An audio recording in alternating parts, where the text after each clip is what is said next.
Christophe Rambour's tough luck came from the simple fact that he was just a genuinely good guy.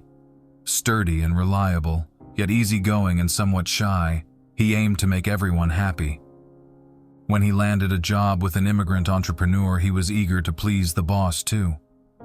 Little did he know, pleasing this boss was a lost cause.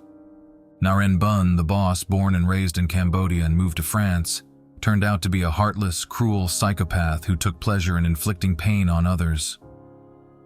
Christophe Rambour became the unfortunate target of his sadistic desires. A young man with strength but a modest demeanor, he fit the bill perfectly for Narin's desire to turn someone robust into a broken, enslaved soul.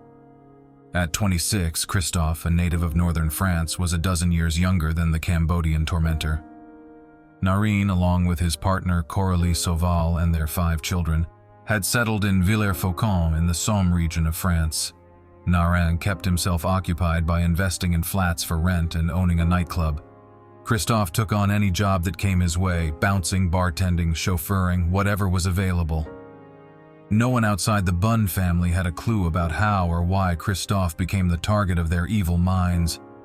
All that folks knew that peculiar Christophe started working for the Buns family in 2011.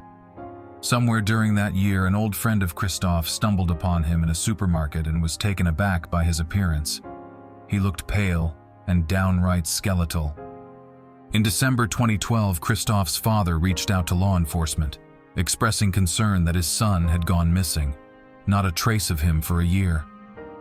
The police initiated an investigation, questioning the Bun family, but they remained guarded and secretive. Finally, Gilles Lefèvre, who had been married to Narin's sister, chose to lighten the burden on his conscience. Christophe succumbed to exhaustion, he disclosed to the bewildered detectives. He was subjected to months of torture by Narin, his employer. The torment escalated steadily.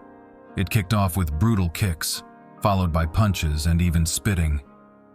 Christophe was degraded to walking on all fours and eating from a bowl on the floor like a dog. Gilles continued his grim account. Narin subjected Christophe to so many horrors, I can't even recall them all. One time Narin proudly announced, "Look everyone, I've got a new trick." He stomped on Christophe's foot, prompting Christophe to open his mouth to scream. That's when Narin casually placed his cigarette into Christophe's open mouth, declaring, "This is my new ashtray." Narin went on to cut pieces of flesh from Christophe's foot with a nail cutter. He forced Christophe to consume his excrement and compelled him to use the toilet on all fours. Narin's siblings, both brothers and his sister, joined in the beatings, harassment, and humiliation until Christophe tragically gave in. What unfolded next was a nightmare beyond comprehension. Narin commanded Gilles to dismember the body of his deceased victim. Gilles hesitated. That's when Narin kneeled and offered a brief prayer to Buddha. "Pardon me, Lord Buddha, for what I am about to do." After that, he grabbed a sharp knife and an axe, taking on the gruesome task himself. Following a disturbing sequence, he systematically placed the body parts in a garden incinerator, legs first, then arms, torso, and finally the head. The fire burned for hours until Narin decided to accelerate the process by transferring the remaining flesh and bones to the oven in his cellar. After this evil performance, with only ashes and fragments of bone remaining, he crushed the bones with a stone until they turned to dust. In a chilling finale, he scattered the dust in a field located a mile away. Gilles Lefèvre provided this harrowing account, yet no one else came forward to confirm it. Therefore, over the next 6 years, the police in the Somme region meticulously pieced together a case against the Bun family. By March 2018, they had gathered enough evidence for a trial. Gilles Lefèvre, Narin Bun, Narin Bun, the sister of the boss man who had been married to Gilles Lefèvre, and the boss man himself, Narin, collectively labeled as the Barbarians of the Somme, were brought to the court, facing charges of kidnapping, murder, torture, and communal barbarity. Coralie Sauval, Narin Bun's partner, found herself charged with failure to report a crime. During the 2-week trial, the court struggled to extract the truth from the accused. There were no straightforward answers. Nobody could recall specific details, not even the date of Christophe's tragic demise.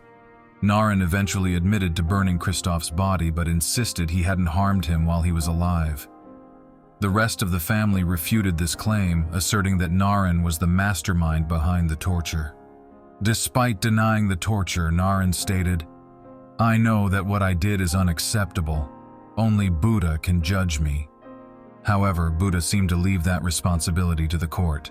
Narin, the ringleader, received a 30-year sentence, and his partner Coralie got 5 years for failing to report the crime.